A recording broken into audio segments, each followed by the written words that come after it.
जानता रहन और ऊपर का अधिकार। देखिए सलेमपुर स्कूल है, सलेमपुर रामपुर पंचायत सलेमपुर बरौली प्रखंड गोपालगंज के है। या मुखिया जी काल से बुला के रखले बानी, हमने के क्वारंटाइन के लिए आयल बानी से 21 दिन खातिर मुंबई से, और अभी तक कोनो व्यवस्था नहीं गल। काल 12 बजे से सारा लोग आयल बा, 12 बजे से आयल बा। एक भी केहू के जेंगा बात नहीं बा, धूप में रहो चाहे कहीं रहो, कोनो से मतलब नहीं। मुखिया जी कहता सीधा कि हमारा से कोनो मतलब नहीं है, वीडियो जानता रहन और ऊपर का अधिकारी जानता लो, हमारा हाथ में कुछ नहीं है, हम कुछ नहीं कर सकते। 1 रुपये का बिस्कुटो कीन के ना खिया हम केहू के है, कोनो चीज हम नहीं कर सकत। बाकी रौरा पूछे के मतलब पूछता नहीं, कब से रौरा बनी, कहाँ से बनी? राजस्थान से। कब बजे हम काल? 24 घंटा हो गया। कुछ भी मिला है व्यवस्था मुखिया जी की तरफ से? पंचायत के मुखिया जी बाने जा कुछ नहीं मिला जैसे है। रौरा कहाँ से बने? कुछ व्यवस्था मिलल रौरा जी? राजस्थान व्यवस्था मिलल कुछ? कहाँ से बड़ा? मुंबई से बनी व्यवस्था मिला कुछ? व्यवस्था नहीं के बिस्कुट खा के मुंबई से बनी से कोनो व्यवस्था नहीं है। मुखिया जी के कोनो सुनवाई नहीं है, एकरा ऊपर कुछ कार्रवाई होके के चाहिए। हाँ कहाँ से भाई? बॉम्बे से। हाँ बोले। कुछ व्यवस्था नहीं हो रहा है। मुखिया जी बोल रहे हैं कि हमारे पास कुछ नहीं है, सब वीडियो जानते हैं।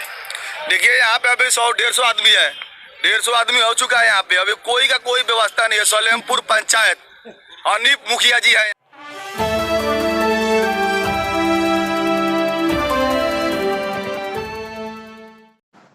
नमस्कार दोस्तों, मैं हूं मंतोष और स्वागत करता हूं अपने चैनल बसंत बिहार में आप सभी दोस्तों का।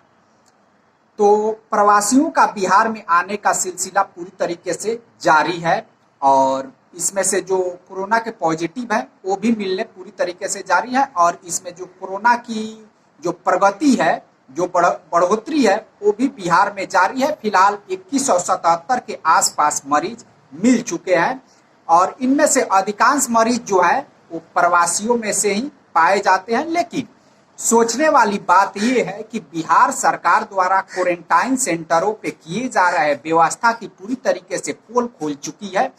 कहीं कहीं पे आए दिन जो प्रखंड के मिडिल स्कूल और हाई स्कूल सभी तरह से क्वारंटाइन सेंटर में तब्दील कर दिए गए हैं प्रवासियों के लिए, मगर यहाँ पे हंगामा आम बात हो गई है।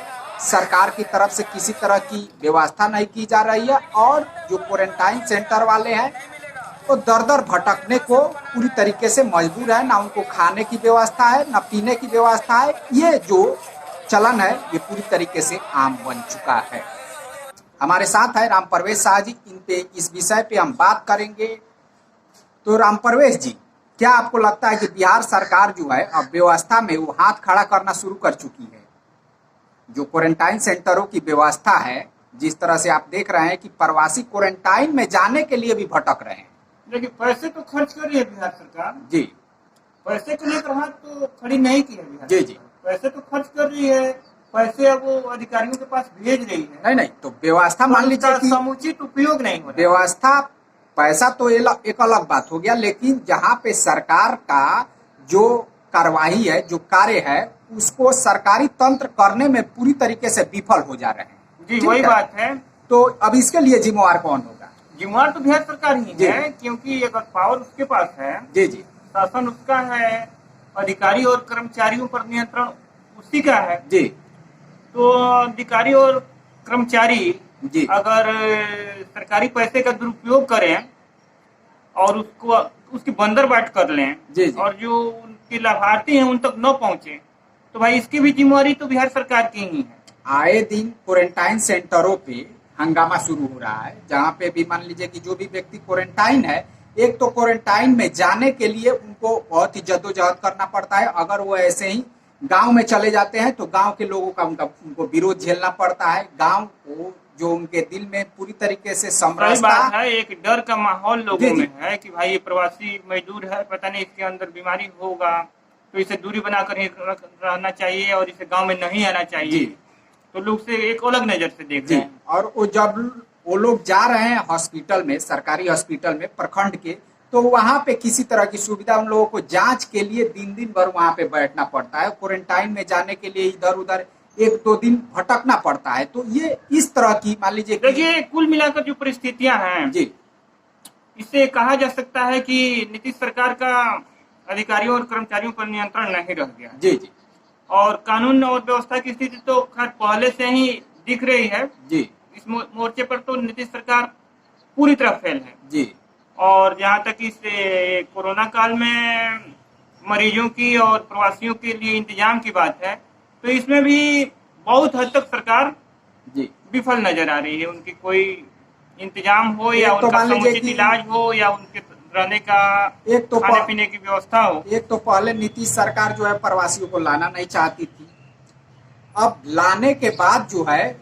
तो इसीलिए शायद लाना नहीं चाहती थी कि हमारी जो पोल है वो खुल जाएगी पूरी हाँ, तरीके पोल से। देखिए यही बात, ऐसे ही कुछ कंडीशन, बल्कि इससे भी घटिया कंडीशन, बहुत ही घटिया कंडीशन जी जी पश्चिम बंगाल में है जी कि वो ममता बनर्जी हर हाल में उन्हें प्रवासियों को अपने अंदर लाना नहीं चाहती थी, अपने राज्य के अंदर। जी जी कि भाई उसमें से लोग आएंगे तो उसमें काफी मरीज मिलेंगे, उनका इलाज का खर्च उठाना, उनके लिए व्यवस्था करना, प्लस उन्हें क्वारंटाइन करना पड़ेगा, जी। इस तरह की उस जिम्मेदारियों से भाग रही थी। जी इसलिए वो लेकिन मान बहुत लीजिए कि जो मुश्किल से, बहुत मजबूरी पर उसने कुछ गाड़ियों को परमिशन दिया। जो प्रवासी है अभी बहुत सारे नहीं नहीं प्रवासी फंसे हुए हैं जो देश के प्रवासी कोने-कोने। हैं उनके साथ सौतेलापन, तो ये सही बात है नहीं। अभी अभी हाल फिलहाल में बिहार में मान लीजिए कि अभी आम चुनाव होने वाला है, जो विधानसभा का चुनाव होने वाला है, और उसमें सरकार का ये रवैया है।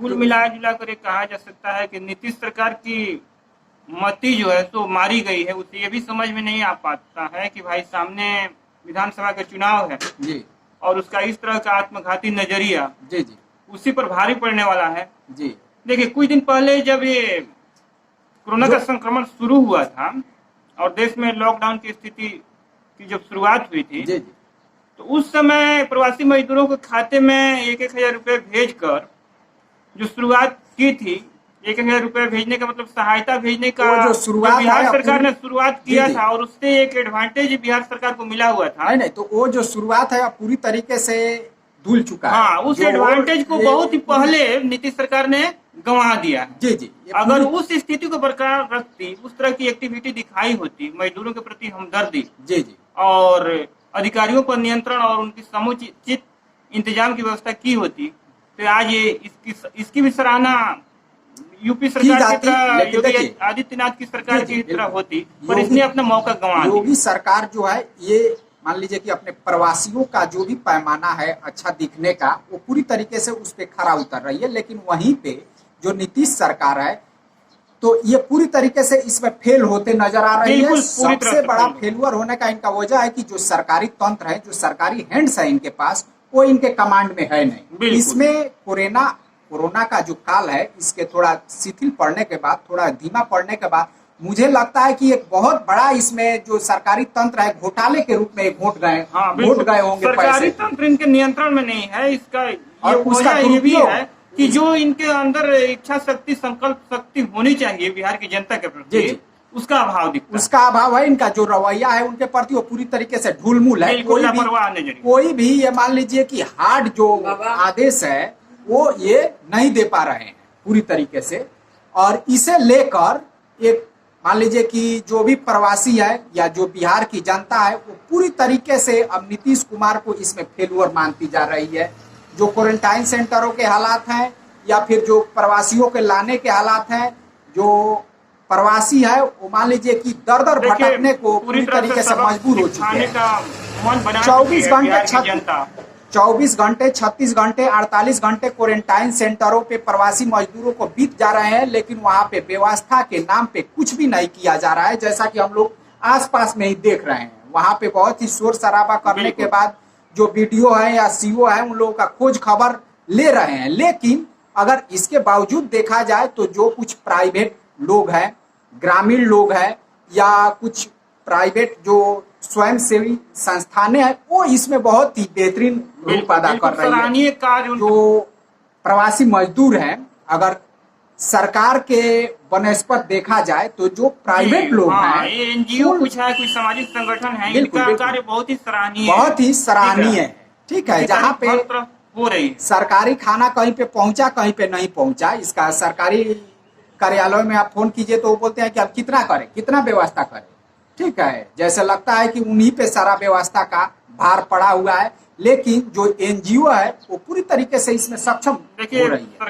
बिहार का शासन और प्रशासन किस कदर गिर चुका है, उनका लापरवाह जी, और जी। निर्दयतापूर्ण नजरिया किस तरह बिहार की जनता और के प्रति लूटने है को- और सामने आ रहा है। और इन कर्मचारियों को लूटने को बोल दीजिए तो इनको अरबों रुपया भी कम पड़ जाए, जी, वही बात और मैं कह काम रहा करने था। को बोल दीजिए तो ये बोलते हैं कि भाई हमसे इतना काम नहीं है। इस संकट काल में भी ये मतलब लूट से बाज नहीं आ रहे हैं और बिल्कुल, बिल्कुल। लापरवाही से। जहाँ पे एक इनका एक क्या फर्ज बनता है भाई बिहार की जनता और प्रवासी मजदूरों के प्रति, जी इससे ये बिल्कुल बेपरवाह होकर अपने ही धुन में मगन हो। जी जी, जहाँ पे एक एक व्यक्ति है, हम गरीब से गरीब व्यक्तियों को भी देख रहे हैं जहाँ पे वो चंदा जोड़ जोड़ कर इन प्रवासियों की मदद कर रहे हैं, क्योंकि उनके अंदर ये है इंसानियत है कि लेकिन भाई हमारा भी कुछ फर्ज बनता है, जो क्योंकि सरकारी- ये हमारे ही राज्य के भाई बंधु हैं और ये मजबूरी में है, तो बिल्कुल, भाई बिल्कुल। क्यों नहीं इनकी कुछ मदद की। लेकिन जो नीतीश कुमार की या बिहार सरकार की जो सरकारी कर्मी है वो पूरी तरीके से जो सरकारी धन है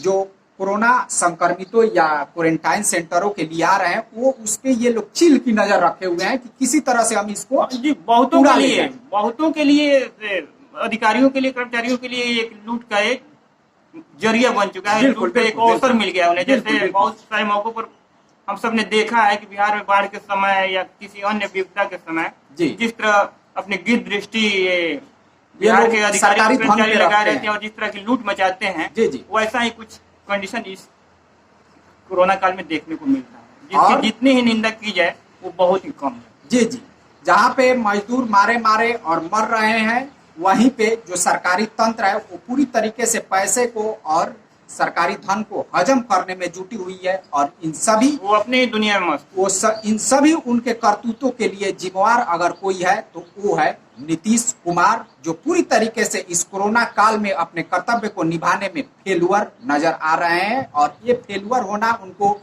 आगामी बहुत ही नजदीक आने वाले बिल्कुल महंगा पड़ने वाला है। और मैं विधानसभा बिहार की चुनाव जनता में से ये अपील करना जी, चाहूंगा जी। कि उसमें ये अपना दलगत भावना को भूल कर, और जातिगत भावना को भूल दलगत और जातिगत भावना को, संकीर्ण मानसिकता को भूल कर जी और इस सरकार को सबक सिखाने का मन बना लेना चाहिए। बिल्कुल बिल्कुल बिल्कुल, क्योंकि जो सरकार जनता के प्रति हितैषी न हो, जी, जी। उसे दोबारा चुनने से, उसे रखने से फायदा ही। कोई फायदा नहीं है, और इनका तानाशाही बढ़ता ही जा रहा है। इनको लगता है कि हम जो भी कर रहे हैं वो उचित ही कर रहे हैं, लेकिन धरातल पे शायद इनको धरातल की जो भी खबर है वो इससे पूरी तरीके से अनबुझ है, अनभिज्ञ है, और इसकी जो जो अनभिज्ञ तो नहीं है, वो जानबूझकर वो आंख मूंदे बैठे हुए हैं जी और अपनी ही दुनिया में जी जी, तो इसका सबक इनको आगामी विधानसभा चुनाव में जरूर भुगतने को जरूर मिलेगा। भुगतना पड़ेगा। तो चलिए दोस्तों, इसी के साथ हम अपने वीडियो को यहीं पे समाप्त करते हैं। फिर मिलेंगे अगले वीडियो में अगले टॉपिक के साथ। तब तक के लिए नमस्कार।